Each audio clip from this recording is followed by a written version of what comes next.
Overwatch 2's newest hero might have only just been revealed, but that hasn't stopped plenty of players, including us here at GGRecon, looking into her kit to see just how she might fit into, or indeed break, the budding Overwatch 2 meta. And while she's probably going to be one of the best support heroes in the game, Kiriko might also just snag the title of best sniper in Overwatch, and she doesn't even have a sniper in her kit. Yeah, you heard me. Kiriko's kunai, as revealed by Overwatch streamer EVA on Twitter, is the first attack in Overwatch history to deal out a 3 times headshot damage multiplier on a hit. And there's absolutely no fall off. Even Widowmaker doesn't offer up that kind of head exploding firepower, maxing out at an admittedly decent 2.5 times damage multiplier for headshots. It means that Kiriko has the potential to dole out 120 damage per kunai hit if the player is unbelievably accurate, which for a support hero is patently ridiculous. Stack the support ninja up against the likes of D.Va or Reinhardt, who are a lot easier to headshot than smaller DPS heroes, and you've got a potential wall breaker ready to go who can also provide vital healing to flankers and keep your tank up in opposition faces while also scoring kills themselves. The likes of Tracer or Sombra could theoretically be two-shot by a skilled Kiriko, making her probably the biggest support threat to a DPS line the game has.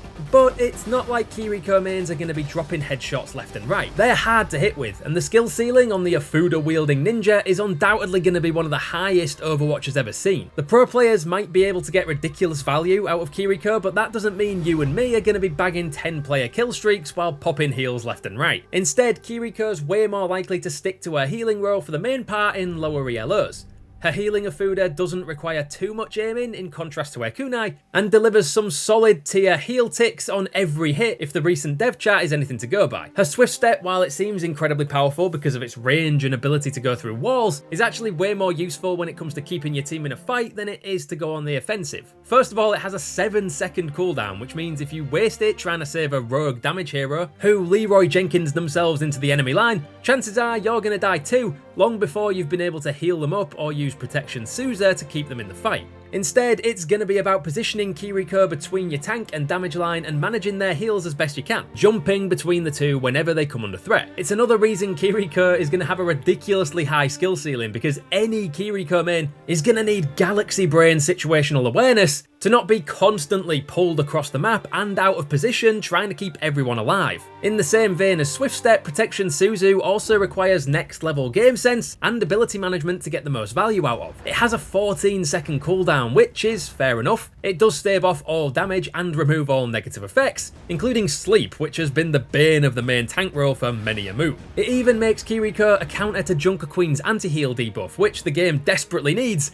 even after her recent nerfs. And in certain situations, it'll be a fantastic counter to some of the most powerful and common ultimates in the game. Imagine the momentum swing you could get from blocking a D.Va ult with a perfectly timed proc of Protection Suzu, or completely negate the stun effect of Rein's Earthshatter. And while we're on ultimates, Kiriko's basically works well with every single other hero in the game. There isn't a single damage, tank or fellow support hero who won't massively benefit from increased movement speed, attack speed and cooldown time reduction. Sure, faster firing DPS might stand to have the most to gain. Imagine a Tracer with basically no cooldown and their fire rate smashed into overdrive, tearing through your defenses. But Kitsune Rush offers support to any and all comers, which makes it one of the most versatile utility ults in Overwatch 2, even if it is immediately obvious what's happening the moment you use it. So Kiriko's kit has the innate potential to answer almost any question the meta could ask of a flex support hero. So rather than asking where she's going to fit into the meta, we should probably be asking how she's going to define it,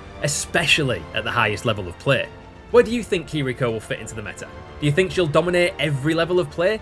Or is this kunai wielding kitsune lover a hero only the pros can hope to master? Let us know your thoughts down in the comments. Don't forget to like the video and subscribe for more Overwatch 2 content like this.